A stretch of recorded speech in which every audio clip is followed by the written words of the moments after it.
Olá, mais um vídeo e hoje eu fiz uma análise psicológica do livro Tudo é Rio, da escritora a Carla Madeira. Ela nasceu em Belo Horizonte e antes de começar a análise eu vou fazer um breve preâmbulo. A Dalva é casada com Venâncio e após alguns anos juntos ela fica grávida e Lucy é a puta. Segundo a autora, não tem outro nome para a profissão dela. Então ela trabalha na casa da Manu. A Lucy se apaixona pelo Venâncio, eles se conhecem ali depois que o casamento dele com a Dalva acaba. E a história, contada assim, em um primeiro momento, e talvez até para quem lê o livro, né, suscita pensar aqui em um triângulo amoroso. Só que, embora não percebamos, funcionamos estabelecendo o tempo todo hierarquias de importância. E bem, esse não é um triângulo, porque essa relação da Lucy com o Venâncio é de longe o menor dos problemas da Dalva. Outro detalhe que eu quero acrescentar é que eu não sei dizer se esse livro tem apenas um protagonista ou vários. Outro detalhe importante é que essa história se desenrola de forma não linear. Enquanto eu preparava esse roteiro, algumas perguntas foram o meu norte. Como escrever de forma vulgarmente sofisticada? Como falar de um lugar comum de forma rasa, larga e profunda? Esse livro é sobre amor? O marketing tem muito a aprender com a personagem Lucy? Esse livro é sobre fome. Se você conhece a música Comida dos Titãs, vai sacar que é desse tipo de fome que eu estou falando. Inclusive, eu vou deixar a letra dessa música aqui na descrição. Em resumo, essa me parece ser uma história de contrastes. Inclusive, eu vou usar muito essa palavra contraste, porque para além dessas perguntas, perceber o movimento dos contrastes funcionou como uma bússola para eu entender como os personagens estão ligados, embora nem todos se encontrem. Vou começar a análise pelo título. A Carla Madeira brinca com as várias formas que a água pode assumir, e não só os 3 estados, mas também atrelado a toda a versatilidade que a água carrega, assim como os afetos. Se pararmos para pensar na água, ela é um recurso natural tão complexo que guarda distintos potenciais. Se a água muda conforme as fases da lua, nossos afetos mudam a depender de com quem estamos. E a autora finlandesa, eu não vou pronunciar o nome dessa mulher, porque eu não... provavelmente eu vou pronunciar errado. Mas ela escreveu um livro que se chama Memória da Água, e tem uma passagem nesse livro que transcende o conceito de água para além dos 3 estados, e condensa uma parcela da metáfora que a Carla fez entre água e afetos. Então, essa autora finlandesa diz, abre aspas, entre na água de leve e sentirá um toque tão doce que quase se confunde com a pele, mas choque-se contra ela e a água o quebrará em pedaços. Fecha aspas. Inclusive, fiz uma resenha curta deste livro, que é uma distopia, vou deixar o link abaixo. Quando li o prefácio escrito pela Carla Guerra, eu percebi que a prosa nos convida a uma dialética socrática quando diz: você vai querer grifar, anotar e escrever junto.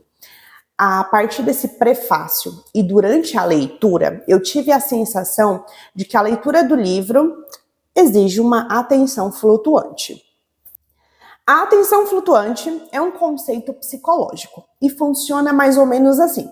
Quando a gente lê ou ouve algo, né, a gente não necessariamente, durante a atenção flutuante, não estamos focando no que é dito ou nas palavras colocadas, né? Quando a gente sustenta um pouco a atenção flutuante, isso permite uma troca entre as nossas experiências, que vem a partir das nossas vivências, e o novo.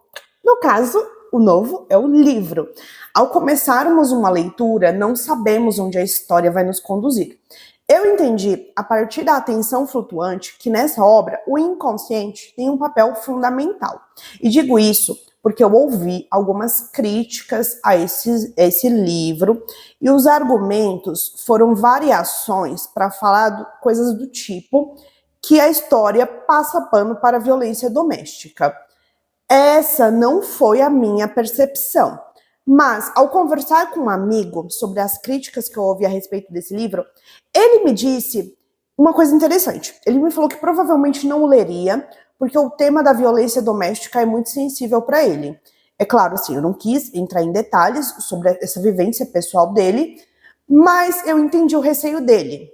E foi a partir dessa conversa que eu tive uma noção mais ampliada do porquê esse livro carrega uma força de forma velada ou aberta, que se comunica com aspectos do inconsciente. Eu não sei se vocês sacaram, mas se não, vocês vão entender quando eu for falar de como os personagens funcionam como um espelho, o qual podemos nos ver. E na maioria das vezes, não gostamos desse reflexo. Um rio pode ser raso, mas se a gente não olha onde pisa, ele pode conter uma profundidade que não esperamos. Sobre essas críticas ao livro e algumas outras que eu ouvi, eu vou trazer uma fala do Pondé. Eu gosto muito dele. E o Pondé diz, abre aspas, para você ler um clássico bem, você não pode se deixar impactar por aquilo que lhe parece monstruoso. Porque se isso acontecer com você, você não será capaz de entender o que está em questão no clássico. Fecha aspas. Esse recorte dessa fala dele está no programa da TV Cultura. O título do vídeo é, abre aspas, Por que ler os clássicos? Fecha aspas. Eu vou deixar o link desse vídeo completo aqui na descrição. Voltando ao livro. Quando a autora fala que não dá para usar eufemismos como meretriz ou prostituta para se referir à profissão da Lucy, eu percebo que o nome puta é largo, no sentido de que essa curta palavra já podemos associar automaticamente com outras, como chula, baixa, sem censura, aceita de boa vontade o termo vida fácil, fala das experiências que tem de um jeito cru e reto. Uma descrição sobre o corpo da Lucy, que está neste livro, está na palavra indecente. Ela mesma se refere a si como gostosa demais. Ao ver o corpo da Lucy, dava vontade de ser bicho. Em resumo, a Lucy sabe ser o oposto desse rolê todo. Em como ela se porta e de como os demais a descrevem. Mas ela deliberadamente escolhe ser vulgar. Esse é o poder dela. E ela tem uma fria consciência, alicerçada na experiência de que agir assim é poder. Por quê?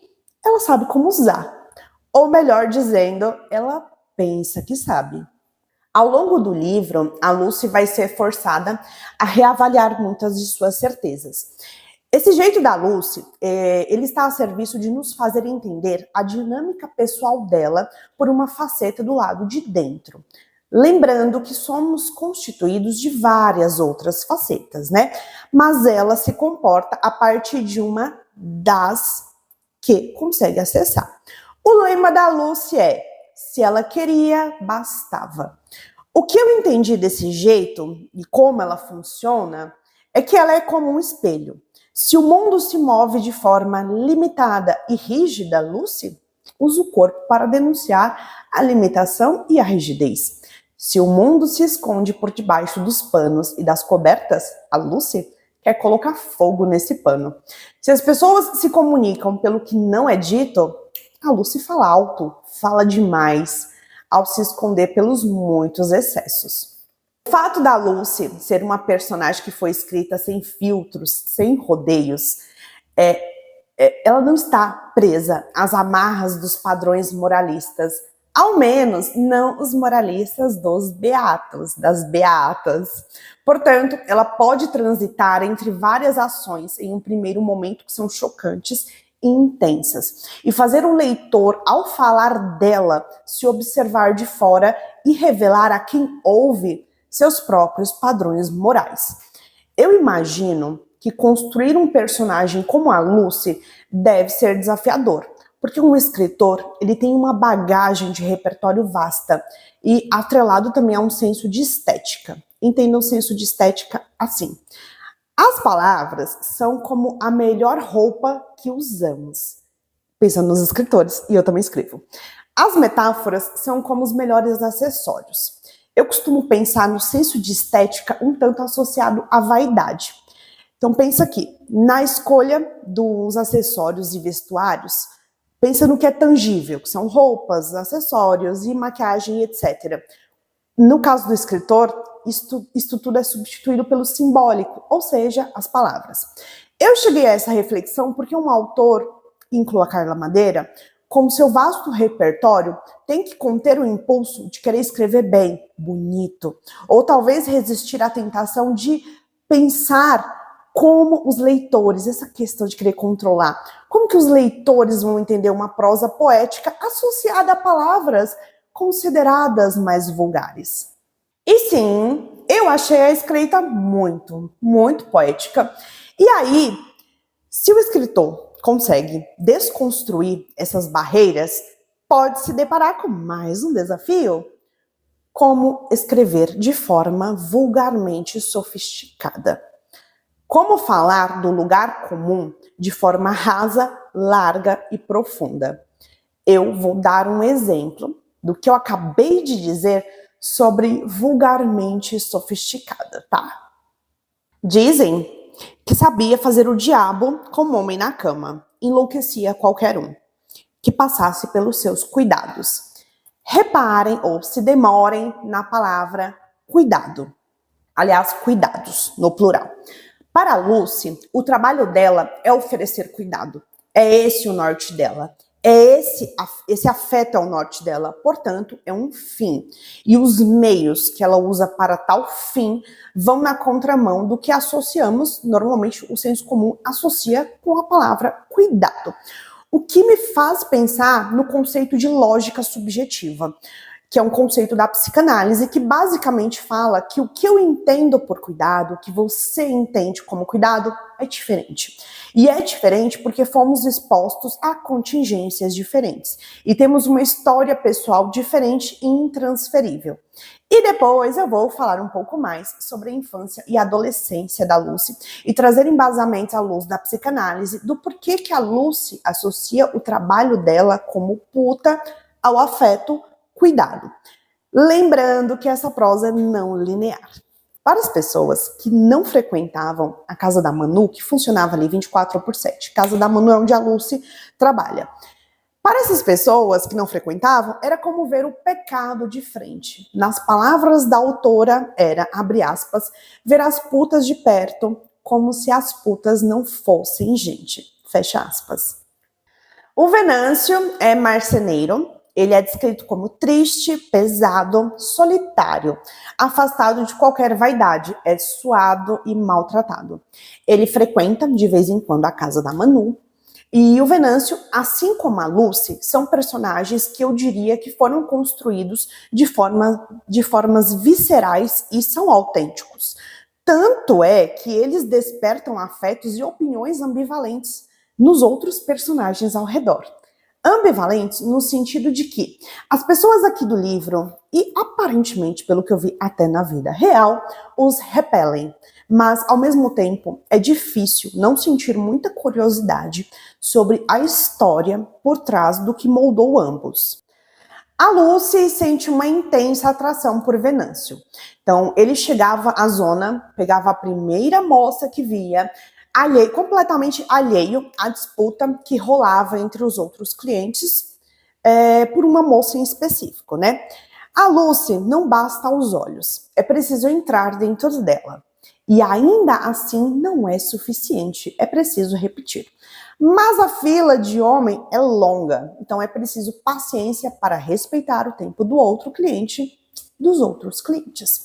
E aí, eu vou explicar para vocês o que na minha interpretação justifica essa fila e tem a ver com o que eu disse lá atrás sobre fome. Entendam fome no sentido conotativo, né? Eu até fiz uma referência à música aqui da banda Titãs. Mas antes, eu vou contextualizar com o conceito do sociólogo e filósofo polonês Zygmunt Bauman. Ele tem uma teoria de amor líquido, vida líquida, medo líquido, tempos líquidos, para explicar o que está acontecendo agora na pós-modernidade, a um nível coletivo, que incluem mudanças rápidas, o que em consequência desenvolvemos aí ligações mais efêmeras. Relações líquidas é uma analogia para um estado da água. O líquido, né? É um estado que não tem forma definida, não tem fronteira demarcada, não se pode segurá-la. O líquido vaza sem rumo, sem direção. Onde toca, não fica. O jeito da Lucy, na minha interpretação, conversa com esse conceito do Bauman. Alguém que se adequa às exigências do mundo rápido e se adapta ao que o próximo cliente espera. Para ficar mais claro, eu vou explicar para vocês com uma fala do professor Clóvis de Barros. Né? Então, eu estava vendo um vídeo dele, eu vou reproduzir praticamente de cabeça, tá? Nesse vídeo, ele está falando sobre valores humanos atrelados ao conceito de identidade. E ele fala algo mais ou menos assim. Se seus valores estão se adaptando à demanda de quem aparece, no sentido de vestir uma máscara personalizada para cada cliente, e você cabe em um copo, se você tem que caber nesse copo, logo, ao ter sido tantos ou tantas, o caso da Lucy, ao final do dia você já não sabe mais quem você é. O senso de valores, ele vem... Agora é um grifo meu, tá? O senso de valores, ele vem de observar o comportamento de quem nos criou. O senso de identidade, ele é construído também na troca, mas é na interação com os outros, para além de quem nos criou. A Lucy me fez pensar nessa reflexão que o Clóvis elaborou e no conceito de liquidez do Bauman, ou seja, ela tem essa fila toda porque ela arquiteta uma personalidade adaptada ao que cada cliente espera dela. E ela é uma excelente observadora do outro. Ela capta muito rápido qual que é a fome do outro. Mas como toda fome, né, é uma necessidade básica, então a fila está sempre grande porque a fome volta. Enquanto as pessoas se apressam, a Lucy se demora. É no olhar atento ao outro, é no detalhe que ela entende qual que é a fome de cada um.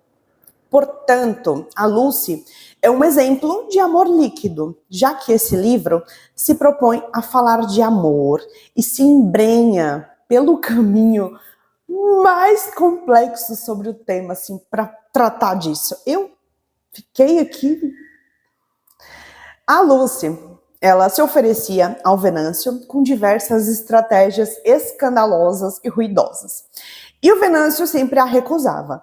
Talvez o que o tornasse ainda mais atraente. Não a recusa, tá? Mas o silêncio. Ele não dizia o motivo de recusá-la. E a Lucy se comunica de forma mais barulhenta. O Venâncio se comunica calado. Olha o contraste. E há um motivo na história de vida da Lucy e na história de vida do Venâncio que justifica a insistência dela e a recusa dele. Eu vou falar mais daqui a pouco. A recusa do Venâncio, as várias investidas dela, também fez com que o Venâncio funcionasse como um espelho, em que ela via refletido coisas que ela não queria ver.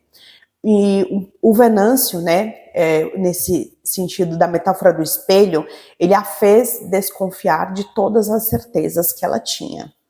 Até que um dia, o modo de proceder dela derrubou o muro e ameaçou a distância entre eles. O que ela fez, sem saber o que fazia, provocou em Venâncio uma emoção aguda. Os olhos dele se encheram de uma água triste, turva, como a água que passa num cano por onde nada passava havia muito tempo e que expulsava com ela uma sujeira velha, um abandono antigo e demorado.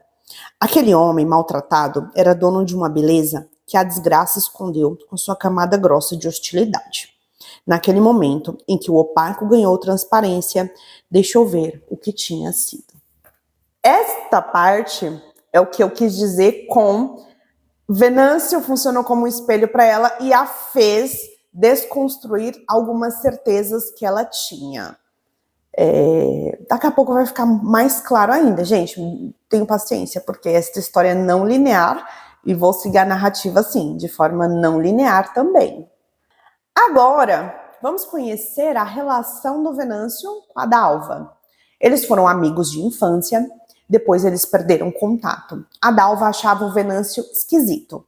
Quando eu for falar da infância, essa impressão vaga da Dalva vai ganhar contornos mais claros.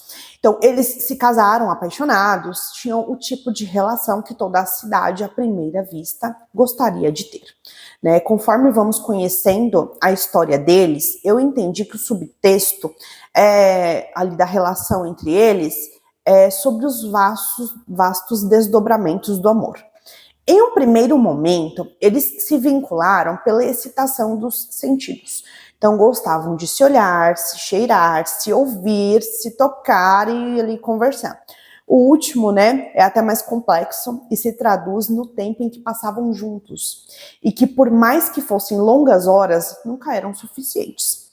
Após alguns anos casados, a Dalva fica grávida e conforme a barriga crescia, dentro do Venâncio crescia um ciúmes desproporcional.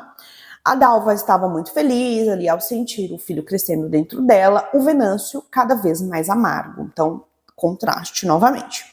Depois, a criança nasce e no momento em que a Dalva o está alimentando, temos um contraste antes da tragédia.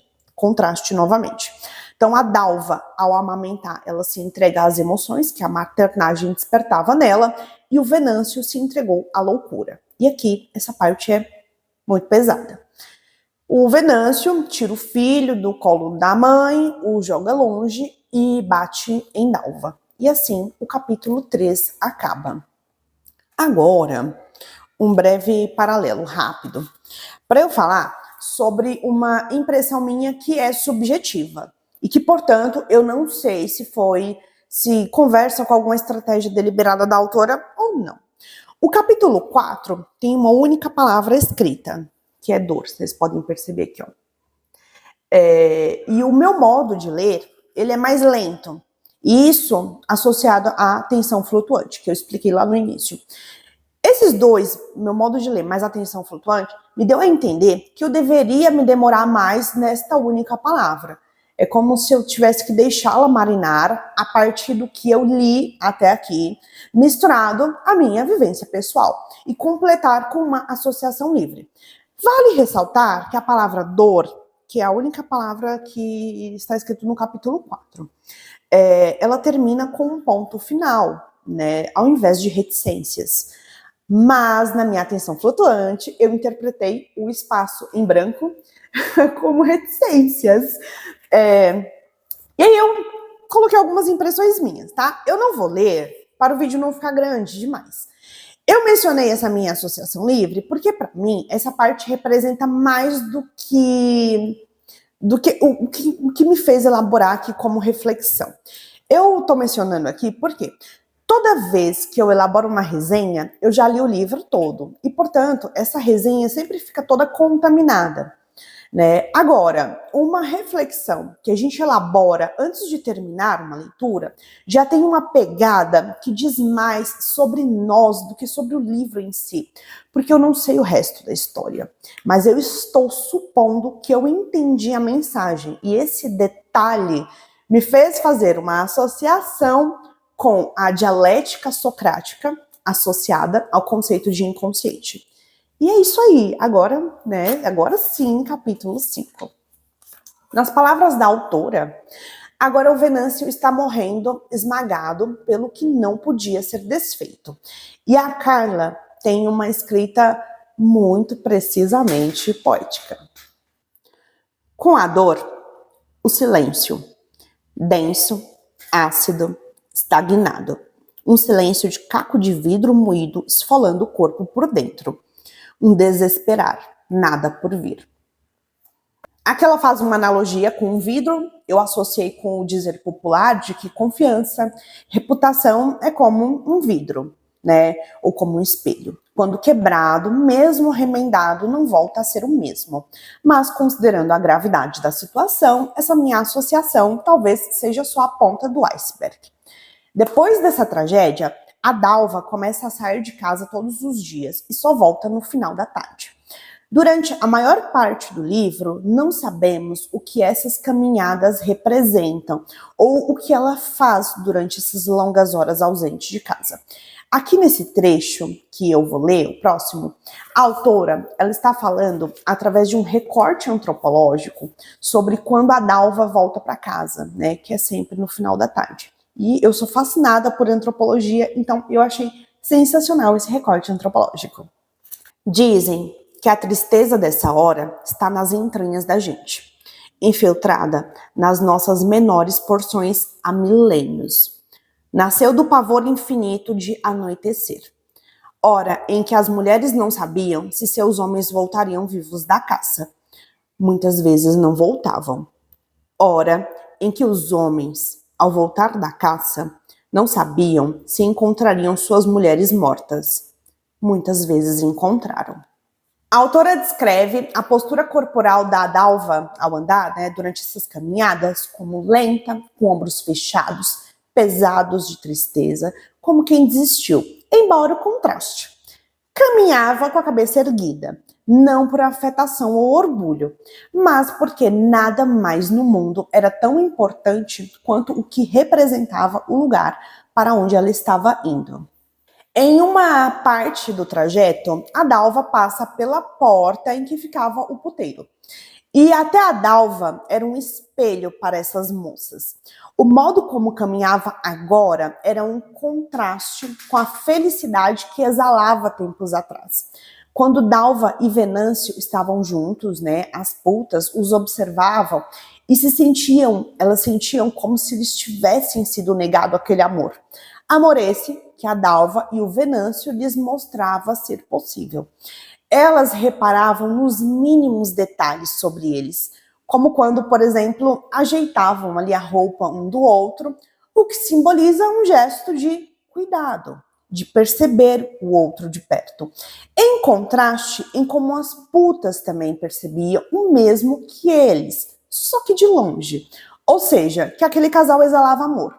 As putas percebem o amor neles e, por perspectivas diferentes, chegam ali às mesmas conclusões, sabe? Todo mundo chega às mesmas conclusões, que eles se amam.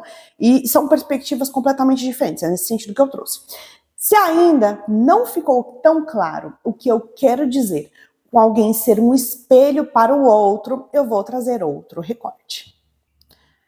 Tão bonito quanto insuportável, uma antipática felicidade. Desumana com a solidão alheia. Quem podia acreditar em um amor daqueles? E o silêncio, com a sua vocação de fermento, engordava toda sorte de devaneio. Depois, né, as putas, ao vê-la caminhar ali daquela forma mais triste, né, que foi após a tragédia, foi como se também se reconhecessem naquela dor. Justamente porque a Dalva carregava um silêncio pesado, enquanto as putas do dia, ali juntas, faziam muito barulho. Outro contraste. Falando alto, né? Essas meninas. E o contexto da conversa delas era falar da diferença delas em relação às beatas. E elas até fazem uma comparação que a autora, eu achei que a autora colocou, gente, de uma forma maravilhosa. Para as putas, basta a Deus um coração puro. Outras partes podem ser lambuzadas. Para as beatas, qualquer lambança no corpo contamina o coração. Muito bom. Uma das partes mais impactantes para mim nessa história, da obsessão da Lucy para com o Venâncio, é que quando ela ouviu, ela não sabia nada sobre ele, como, por exemplo, coisas que tendem a ser métrica para nos sentirmos atraídos por alguém, como de onde essa pessoa veio, profissão, família, estado civil, história pregressa, temperamento, etc. E aqui, novamente, o contraste. Ela se apaixonou pelo jeito do Venâncio, de uma forma bem crua mesmo, o jeito mesmo. Porque o Venâncio, ele não conversava com as moças na casa da Manu. Até aqui, ele nunca falou com a Lucy, no sentido de terem uma conversa. Então, ele chegava lá na casa da Manu, ele escolhia uma moça aleatória, sem nenhum filtro, e ele fazia o que tinha que fazer e ia embora. O outro existe, não para a Lucy, que só sabia dela mesma. Sabia o que queria e querer bastava. O Venâncio é descrito como um homem que não é lá muito atraente ou desejável, ou que inspire uma paixão obstinada.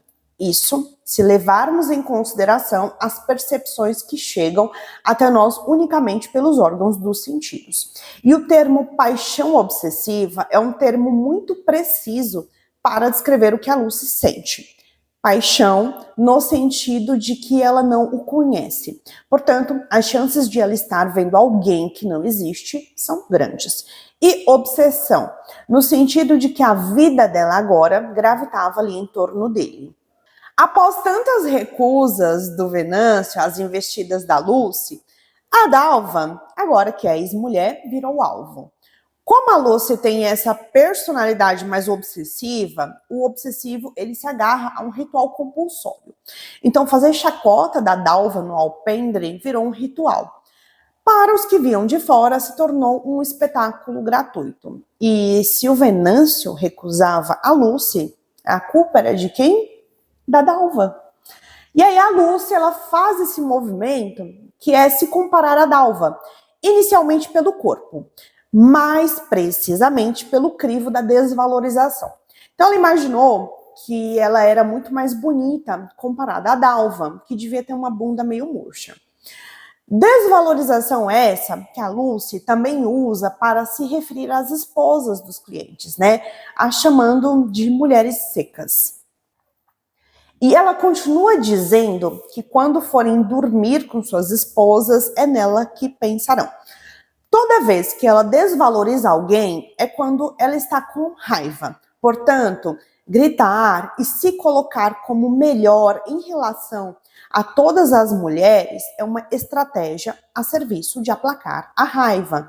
Um mecanismo de defesa, né, a desvalorização, é um mecanismo de defesa que reduz o desconforto de baixa autoestima que ela tem, embora ela tenha o status de mais gostosa. Novamente o contraste ou o paradoxo. A Lucy, ela debocha de tudo o que ela teme. O mecanismo de defesa desvalorização é uma forma de aplacar e esconder as fragilidades que ela tem. E bem, a desvalorização pela métrica de se comparar aos corpos só funciona a curto prazo. A Lucy é uma mulher muito observadora e usa o que percebe no outro como uma forma de cuidado e também como uma forma de ataque, ambos ao mesmo tempo. Então, ela percebe lá do alpendre que o jeito da Dalva passar todos os dias, né, que a linguagem corporal da Dalva é triste e a percebe como afundada na autocomiseração. E isso é um combustível que ela usa para fazer chacota da dor dela. Então, ela usa a dor da Dalva contra ela mesma. E agora eu vou contextualizar essa predisposição da Lucy para ser uma observadora perspicaz. Aqui lemos que a Lucy foi um bebê de olho aceso e com vontade de engolir o mundo. E a potência da Lucy, como mulher, está em saber ler bem o que o olhar diz. Ela sustenta os olhos para captar o que o olhar pede. E a partir dessa percepção, ela se tornou desde pequena muito manipuladora. E se não conseguisse de primeira, ela insistia, porque ela já sabia que nem sempre uma negativa desse outro significa um não em si. A negativa carrega consigo muito mais coisas que o insistir dela vencia. né? Então ela conseguiu o que queria a partir das brechas das comunicações imprecisas dos outros. A estratégia dela é se anteceder ao desejo do outro para que esse outro não tenha tempo de pensar. E, portanto, ao dar o que alguém precisa, ela transforma essa pessoa em uma espécie de escravo. A Lucy oferece muito mais do que sexo. Ela deixa as pessoas com quem se relaciona com fome, ainda com fome. Uma fome que os homens associam a satisfação dessa fome ao ato sexual. Mas isso não é verdade. E, portanto, a demanda pela Lucy nunca acaba. Enquanto as pessoas se apressam, a Lucy se demora. É no olhar atento ao outro, é no detalhe que ela entende qual é a fome de cada um. E aí, muitos homens, para manterem essa fome satisfeita, tiveram que colocar sobre ela o véu da mentira. Logo, uma mentira coletiva unia os homens da pequena cidade em que a Lucy morava. Mas na cabeça dela, ela mandava. A Lucy conseguiu tudo o que queria dos pais, até o dia em que morreram.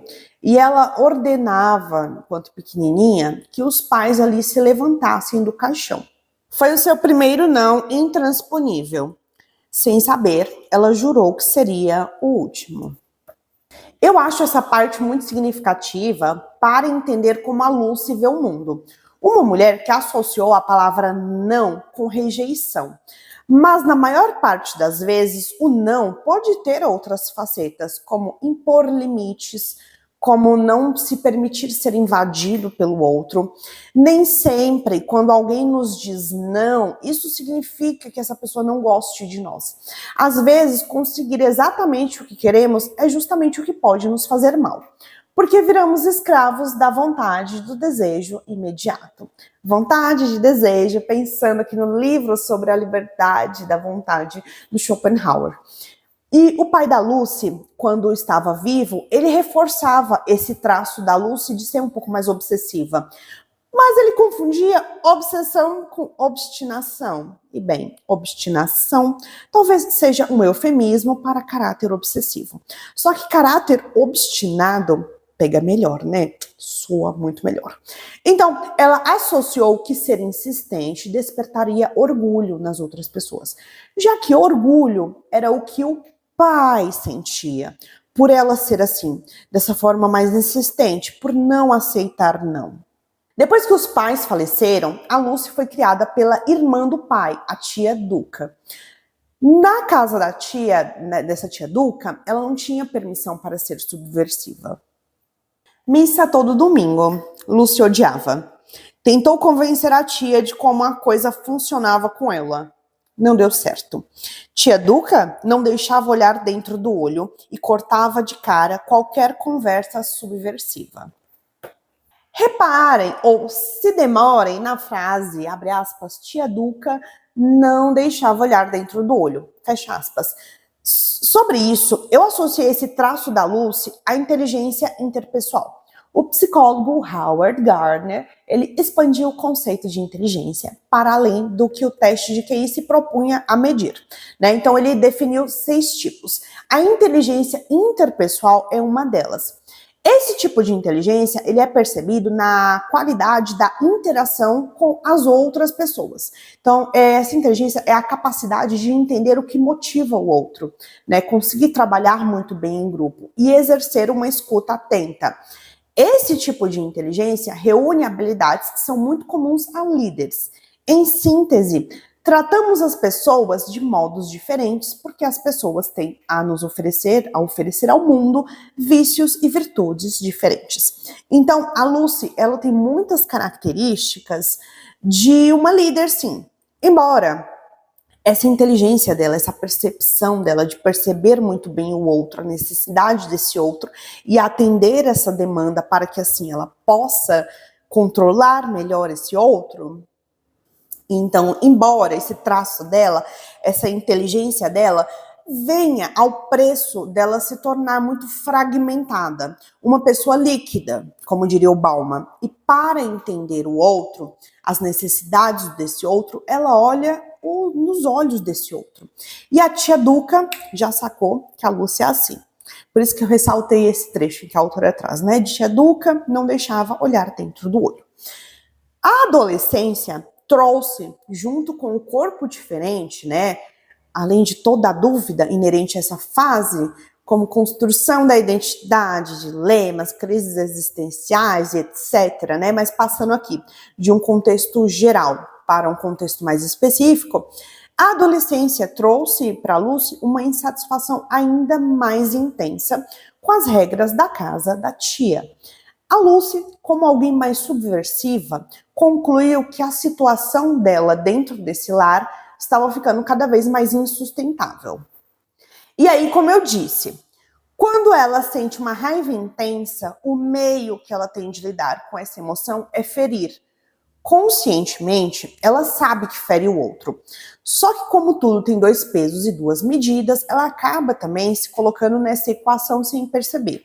Porque para ela, a vida e as pessoas são como um jogo que ela quer ganhar. E se não ganhar, para ela é sinônimo de que foi rejeitada. E ser rejeitada é sinônimo de morte em vida. E ver a vida por essa lente, como um jogo, é cômodo, no sentido de que estreita também a força dos afetos. E a Lucy sente demais. Só que ela não sabe lidar com a maior força que tem, que é a sensibilidade dela, que por vezes também é a fraqueza dela. E, portanto, eu senti muito nesse livro que ela vai implodindo todo dia. O fetiche da Lucy, ou melhor, a obsessão dela, é estar no controle. Então, ela quer controlar fora porque não pode controlar dentro. Ele era bonito. Isso de cara já intrigava. Lucy nunca entendeu o interesse do tio pela tia. Uma mulher castanha, sem extremos, sem surpresa. Uma água morna e fosca. Tio Brando vivia cercado de um silêncio atraente.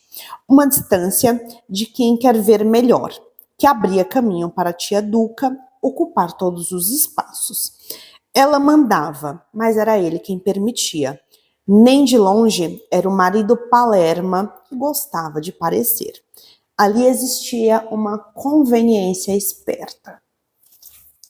Essa descrição sobre o tio Brando lembra alguém? Sim, Venâncio.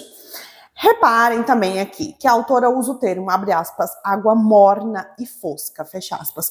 Então, ela faz uma metáfora com a água para se referir à tia, que é a esposa do tio Brando. O que me leva ao título do livro, né? Lembram que eu falei lá atrás que a autora usa a água como metáfora? Pois é, aqui essa metáfora está a serviço de ser adjetivo. A Lucy achava interessante a dinâmica do tio. Ela percebe rápido que era ele quem mandava na casa, embora o contraste, de uma forma silenciosa. Como a água. Ela não fala, mas sem ela, nenhuma vida sobrevive. O tio mandar de forma silenciosa lembra Venâncio. Mas, ao mesmo tempo, ela também usa as demandas da tia como isca. Né? Ela, como muito manipuladora, ela vai comprando a simpatia dessa tia. E eu não vou falar como para não me alongar. Mas tem uma frase que eu ouvi do Pondé que sintetiza bem essa manipulação e o jeito como a Lucy manipula as coisas. A frase que o Pondé diz é, abre aspas, as pessoas percebem mais a manipulação quando não concordam, mas não percebem a manipulação quando uma ideia vai de encontro ao que concordam. Ou, nas palavras da Lucy, e quem é previsível demais oferece o pescoço ao cabresto. A Lucy ficou obcecada para controlar o subtexto. E isso se reflete no fato de não se deixar seduzir por coisas que os clientes poderiam dar a ela, como perfumes, joias, roupas e até mesmo dinheiro. Já que tudo isso podem funcionar e muitas vezes funcionam a serviço de serem instrumentos de controle. E ela queria muito ser dona do próprio destino. A morte para a Lucy é não poder controlar. Então, esse é o propósito dela, ainda que ela não tenha consciência disso. Isso é uma interpretação minha. A Lucy também tem uma fome. Ela identifica tão bem a do outro quanto é completamente alheia à dela. Eis o paradoxo. Tem uma frase no livro que se chama O Ego é Seu Inimigo, do autor americano Ryan Holiday, que sintetiza o que eu relacionei nesse último raciocínio aqui, que eu trouxe sobre esse paradoxo, né? Que ele diz, abre aspas nesse livro, abre aspas, enquanto se está olhando para baixo, não se pode ver nada que esteja acima, fecha aspas. Tem resenha deste livro aqui, vou deixar o link abaixo. Na breve parte sobre a vida da Lucy com os tios, foi o contraste que expulsou a Lucy. Então, o tio Brando se contorcia de prazer, tia Duca se contorcia de ódio. Dois afetos opostos, mesma cena. E até as palavras que a Lucy usa para se referir a tudo o que recebeu naquela casa são contrastantes. Ela diz que a tia lhe ofereceu um ódio cordial. Lucy foi embora, saiu da casa, saiu da cidade, mas nunca mais saiu de dentro deles. Eu gosto de como a autora brinca com a palavra dentro. Como a história é não linear, voltamos a Dalva. Ela se encontra em uma situação muito delicada. Então, ela perdeu mais do que o marido e o filho. Ela perdeu um dos seus principais alicerces, que era a fé. E como para tantas perguntas a Deus não tinham respostas, ela perdeu as palavras. A mãe da Dalva é a Aurora. Ela é a encarnação do arquétipo do velho sábio. Mesmo não tendo estudado muito, ela nutre a reflexão, ela é curiosa, habilidosa com as palavras, logo é assertiva. De boa vontade com a vida, encontra calmaria em meio à tempestade, ilumina as coisas com seu conhecimento a partir de um olhar atento sobre a vida. Que agora, com a idade, ela vai ficando mais delicada e mais atenta ainda, sem, no entanto, perder a firmeza. Ela é assertiva e consegue baixar a fervura nas pessoas ao redor. Fervura, que é um ponto d'água. E que é uma metáfora para afetos, para falar de afetos como raiva e irritação. A Dalva herdou alguns traços da mãe. Herdou o olhar, o jeito leve de andar e o sorriso carismático. Francisca é outra personagem que aparece mais ao final e também lembra o arquétipo do velho sábio. Só que como esse livro é sobre contrastes, ao menos assim foi o que eu entendi, tá? Isso é uma interpretação minha. Francisca e a Aurora chegam ao mesmo caminho de um saber que transpassa a intelectualização e os títulos. E o contraste? A história de vida de uma é como se fosse a antítese da história de vida da outra, mas juntas elas são uma bela síntese. Gostei muito delas duas. Agora, essa é uma parte que eu queria entender, que eu vou falar para vocês agora, eu queria entender como foi o ambiente em que o Venâncio foi criado. Então vamos falar do pai. O pai dele se chamava José e era muito agressivo e bruto. Ele lidava com o que não entendia de modo autoritário. Dentro do Venâncio foi crescendo ódio, rancor e ressentimentos contra esse pai, e ele queria matá-lo. Para não perder o controle, o Venâncio sai de casa, Dona Inês, que é a mãe dele, vai com o filho e eles vão morar temporariamente ali na casa de uma tia. E o Venâncio começa a trabalhar com mais afinco na marcenaria, como uma forma de não lidar com o que cresce dentro dele. E que por não ter contornos em palavras, eu entendo que o trabalho dele na marcenaria é uma forma dele sublimar essa raiva do pai. E pensando nos instrumentos desse tipo de trabalho, que exigem força, exigem vigor, né? Então ele vai sublimando a raiva ao bater o prego, ao serrar a madeira. E, portanto, é uma forma de deslocar a agressividade para uma atividade socialmente aceita. O nível de violência do pai do Venâncio é muito desproporcional. E eu vou dar um exemplo. Então tem uma memória do Venâncio que ele traz quando ele tinha 7 anos. E ele derramou suco na toalha da mesa e o pai bate o rosto dele na toalha molhada. Foi esse tipo de educação que o Venâncio foi exposto. Embora o Venâncio tenha outras memórias contrastantes desse pai, né? Então ele fala que o pai nunca deixou faltar nada em casa, e mesmo quando ele e a mãe saíram de casa para fugir do autoritarismo desse pai, da agressividade desse pai, ele mandava dinheiro sem atraso. Então, pensei, quem não sabe dar afeto, por vezes tenta os comprar. Foi o que concluí sobre o pai do Venâncio. Agora, isso justifica o que o Venâncio fez com a Dalva e com o filho? Claro que não. Só me fez pensar na atitude dele para além do senso comum. Assim como a Dalva se identificou com a mãe, o Venâncio se identificou com o pai. Agora, eu vou pedir ajuda ao tio Winnicott. Eu adoro ele. Estou lendo este livro aqui para fazer uma outra resenha, mas tem um trecho dele que me serviu para esta análise, que fala o seguinte: os teóricos devem levar em conta o ambiente. Por ambiente, gente, a psicologia entende não só o entorno, mas quem criou uma criança. Isto também funciona como um ambiente, tá? Pois nenhuma afirmação sobre um indivíduo como um ser isolado seria capaz de alcançar o problema central. A Manu, que é a dona do puteiro, um dia conseguiu acalmar a ira do Venâncio. Não vou falar o contexto, porque aí também seria muito spoiler, mas quem leu sabe. A Manu tem esse jeito de desarmar um homem violento, tendo como pano de fundo o que ela aprendeu. Haja vista que o público-alvo dela são os homens. E, portanto, o modo que ela controlou a ira do Venâncio em um determinado ponto em que ele estava prestes a cometer um outro ato que também era muito violento, o modo como ela o desarmou foi uma alternativa que não gerou ainda mais violência.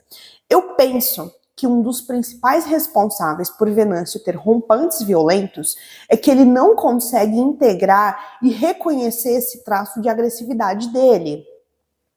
Ele é incapaz de perceber que ele se identificou com o homem que ele mais odeia. Ele não tem sustentação interna para assumir o que ele faz. Todos os ataques de violência para ele é culpa do pai. Mesmo morto, é esse pai que ainda o controla, porque ele se identificou com esse pai. Tem uma frase do psicólogo Jung que diz, abre aspas, até você se tornar consciente, o inconsciente irá dirigir a sua vida e você vai chamar isso de destino. Fecha aspas. Será que o amor também está em reconhecer que temos um lado nosso que não é tão bonito? Um lado nosso que fere quem juramos amar, mas não sabemos ser diferente? Esse livro também toca no tema da liberdade, da falácia de que nós fazemos e escolhemos comportamentos e afetos como se estivéssemos escolhendo ali a partir de um cardápio, relegando à sombra a genética e as contingências. O que temos de não tão bonito ainda é nosso, mas socialmente se convencionou que tem alguns aspectos que é melhor não mostrar. Mas tudo o que é nosso encontra um meio de sair, com ou sem a nossa aceitação. O que talvez tenha sido o que juntou a Dalva e o Venâncio é que o Venâncio carecia de cuidados. E a Dalva era do tipo que não podia ver um bicho sofrendo que queria levar para casa. Eu entendi, a partir da minha leitura, que aos olhos dela, o Venâncio era como os animais abandonados que ela encontrava. E ela sabia cuidar. Essa era uma vocação dela. A Dalva, ela representa tudo o que ele, o Venâncio, tinha dentro de si, mas ele manifestava o mesmo afeto ao avesso de como a Dalva demonstrava. E não só isso, um reparava no outro de forma demorada, no sentido de verem o outro para além das percepções oriundas dos 5 sentidos. Então, por exemplo, ao mesmo tempo em que a Dalva, ela tinha um jeito leve e afetuoso de desfazer algumas barreiras que o pai colocava, o pai da Dalva, para o Venâncio, assistir a ela contornar tais barreiras, e o pai da Dalva também é agressivo, tá? mas ela contorna a agressividade do pai de um modo diferente. Então, para o Venâncio, assistir ela contornar essas barreiras sem usar agressividade ou manipulação era um sinal de força e coragem. Então, ambos têm duas formas diferentes de lidar com o mesmo problema. A agressividade de um dos cuidadores, né? Então, eis mais um contraste.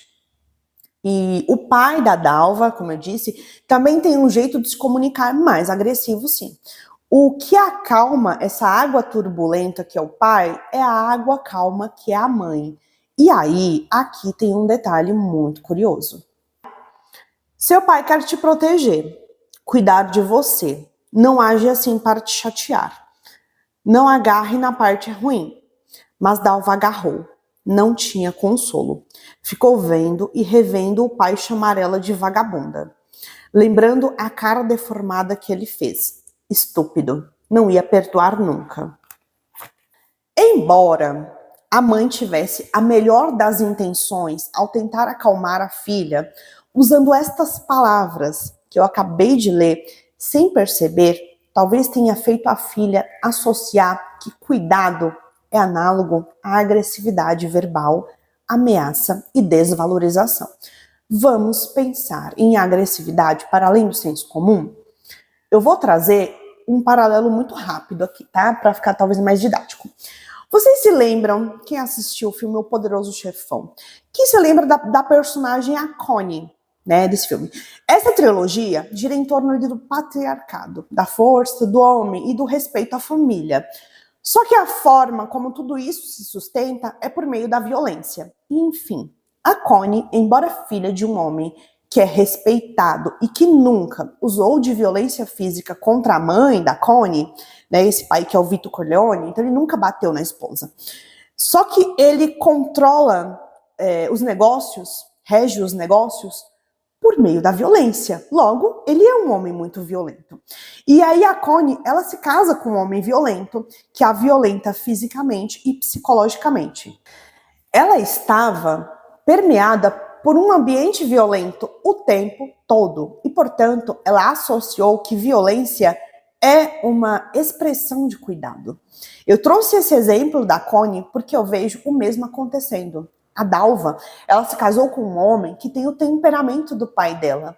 Só que ao se identificar com a mãe, ela acha que pode conter a agressividade do marido, no caso Venâncio, assim como a mãe o faz. E que é normal um homem ser agressivo, já que o pai é. Só que a água calma da mãe acalmava a água turbulenta que era o pai. Sacaram? E aí a Dalva, ela entende que ela pode fazer o mesmo. Só que a agressividade do pai da Dalva não é tão intensa quanto a agressividade do Venâncio, quanto como se expressa a agressividade do Venâncio. Mas no final estamos falando de agressividade. O pai da Dalva é mais agressivo verbalmente. E o Venâncio, ele é mais agressivo fisicamente. Mas no final é tudo agressividade. Não presta por quê?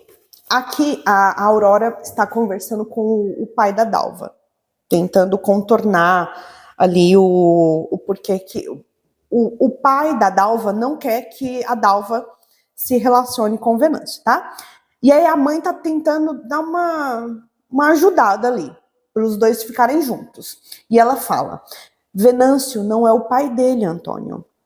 Talvez até seja o oposto. Porque sofreu como ninguém o gênio ruim do pai.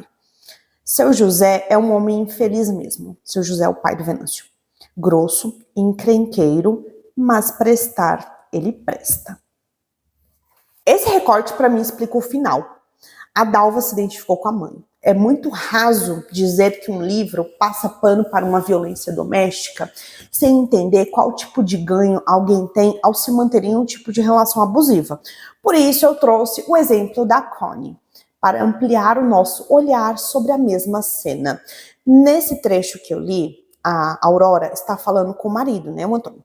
Outro trecho que eu vou trazer agora, tentem prestar um pouco de atenção. A Aurora respirou fundo. Não ia desistir. Não ia permitir. Sabia gritar também, mas preferiu argumentos melhores.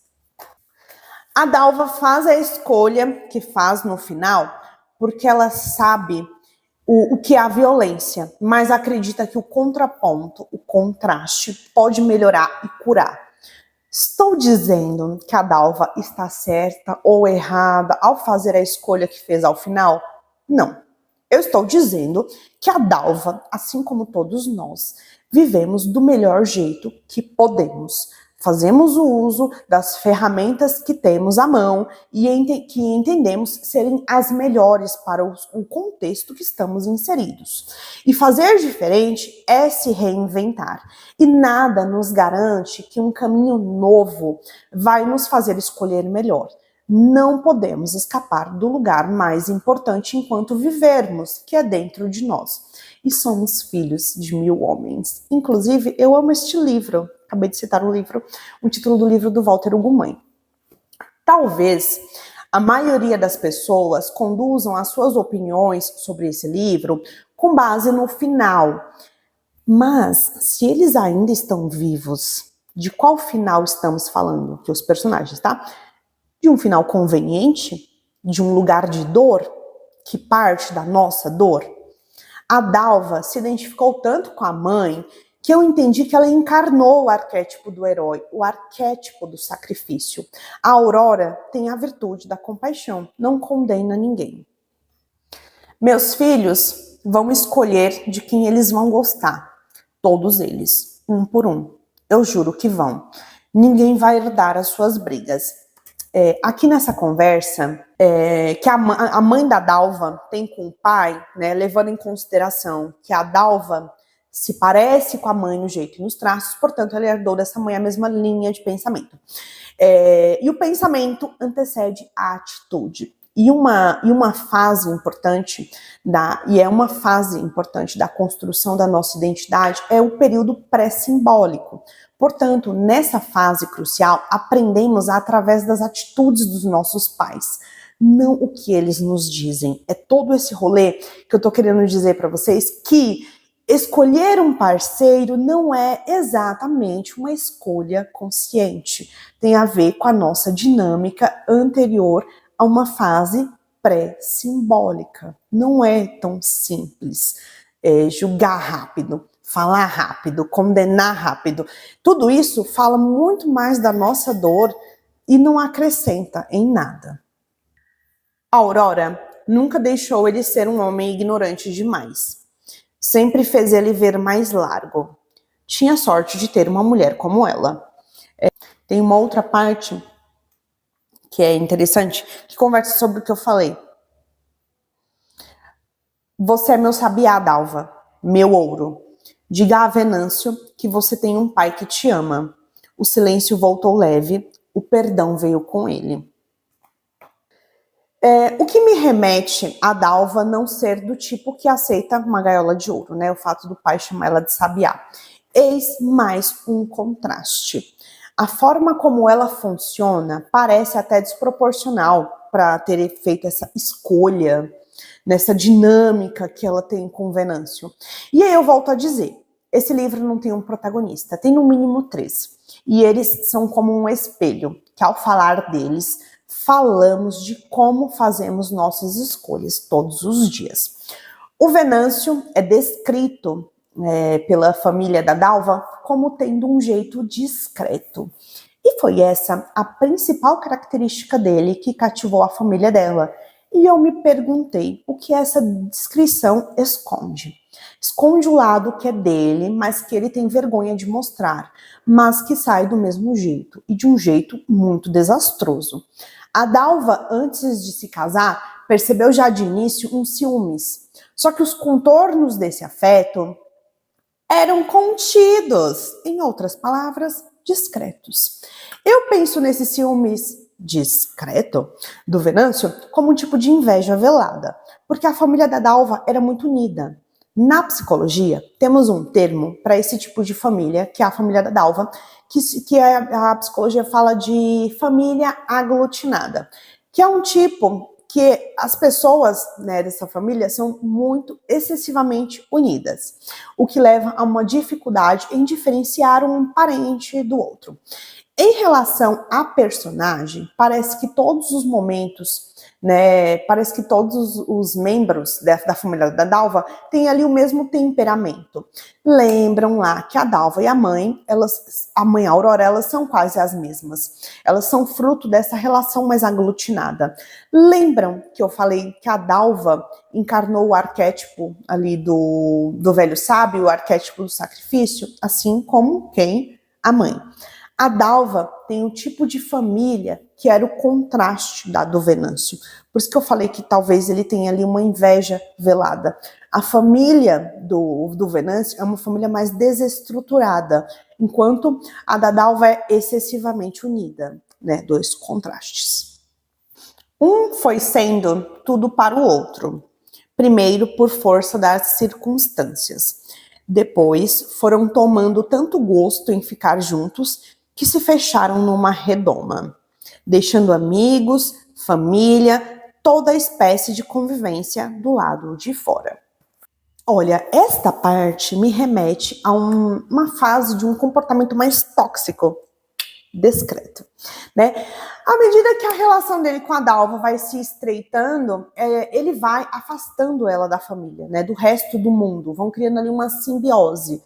Um mundo particular só deles. E ao redor, né, os que viam aquela união barra simbiose tinham inveja e chamavam aquilo de amor. E chamavam aquela relação de amor. Não pensava em brigar com Dalva.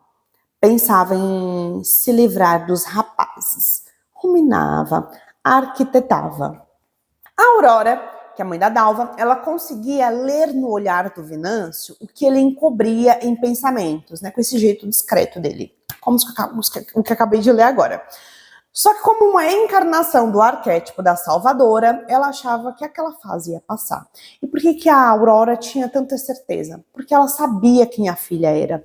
E que, portanto, né, na cabeça dela, as atitudes da filha seriam a antitese para a tese com base no ciúmes delirante que o Venâncio estava imaginando.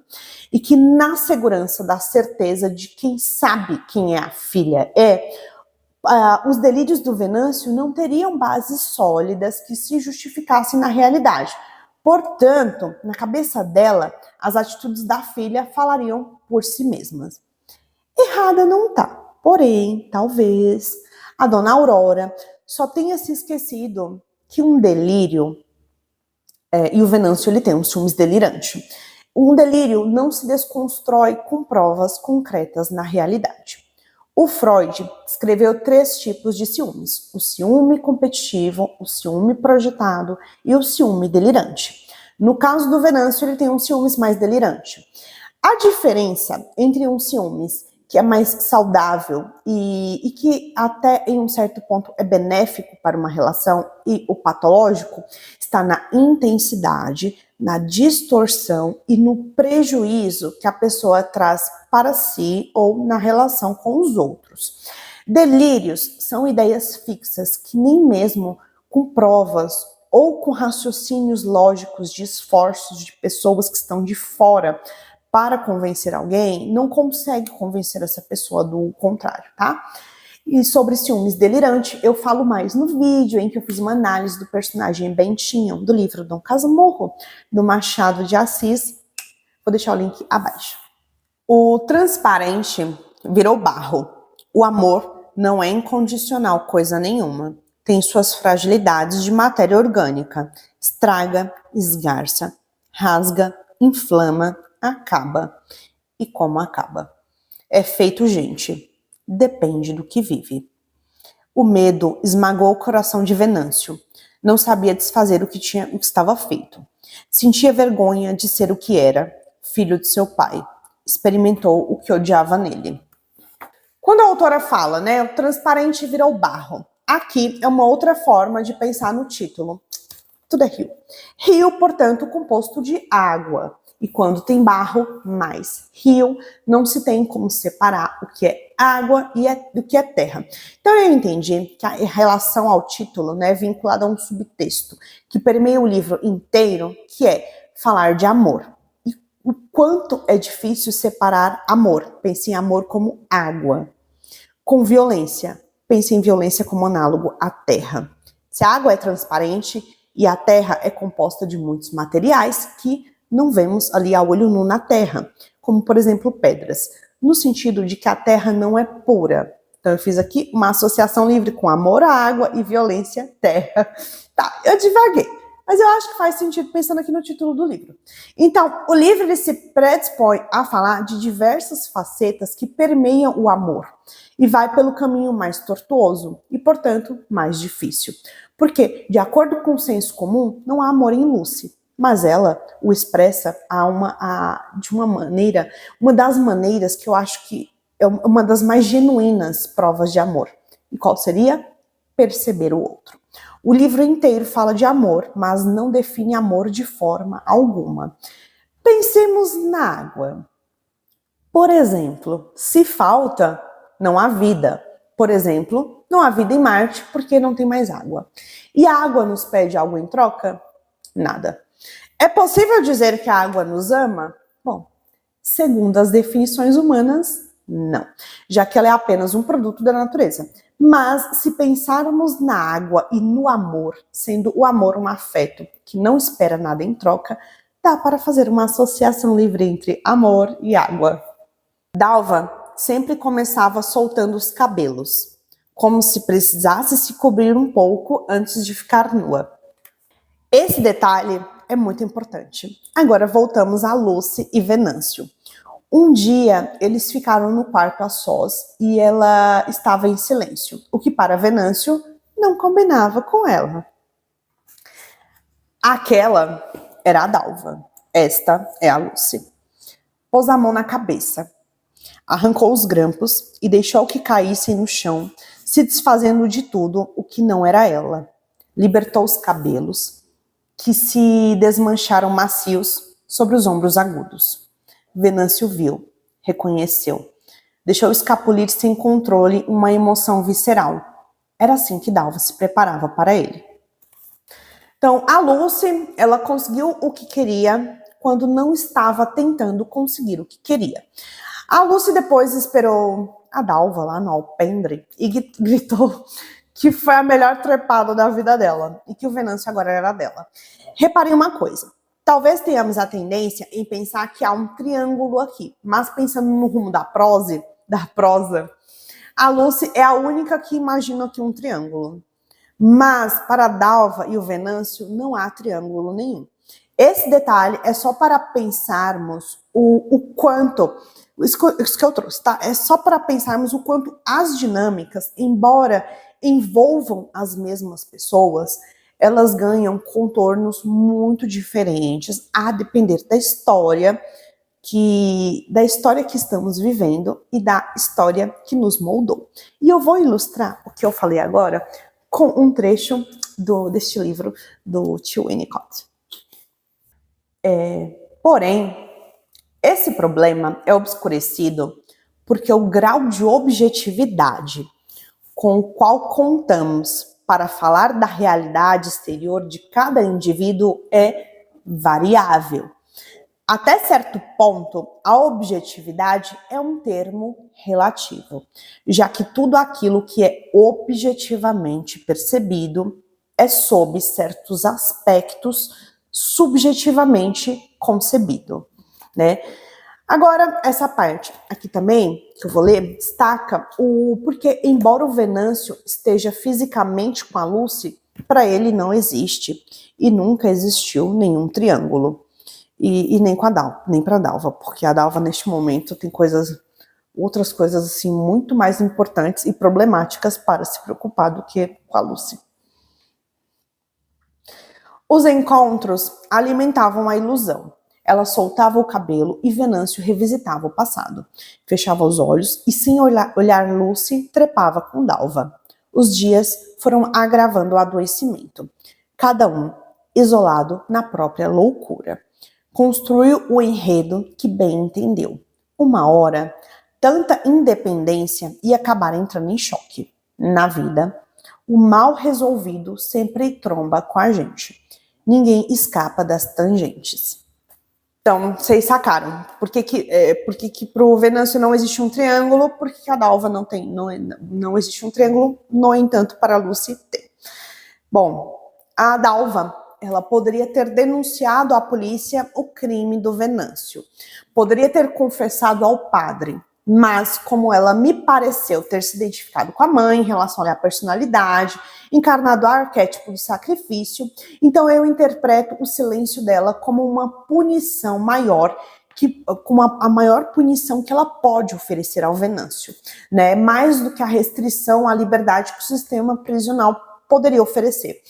Outro contraste muito interessante é quando a mãe, a Aurora, descobriu ali a verdade sobre o neto. Ainda que ela descobriu uma verdade de modo parcial, tá? A dona Aurora. E o que a dona Aurora faz?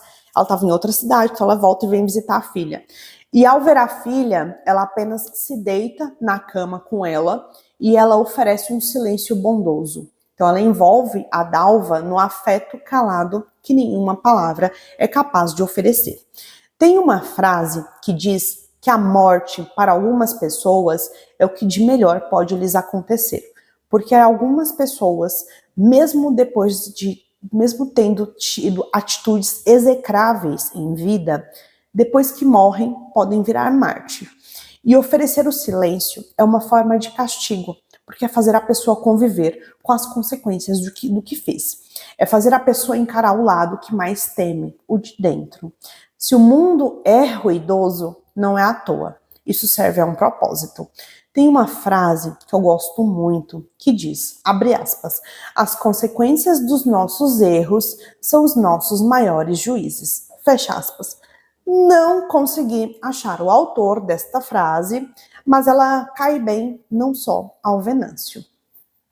Ela não passava de uma figurante desfocada, carta branca, uma puta virgem de amor. Não era nada, não provocava nada. Nem a paixão de Venâncio, nem o ódio de Dalva. A vida dele, de verdade, acontecia bem distante do enredo que ela inventou. Aqui estamos falando da Lucy. Alguém ainda tem dúvidas de que este livro é prosa em poesia? É isso.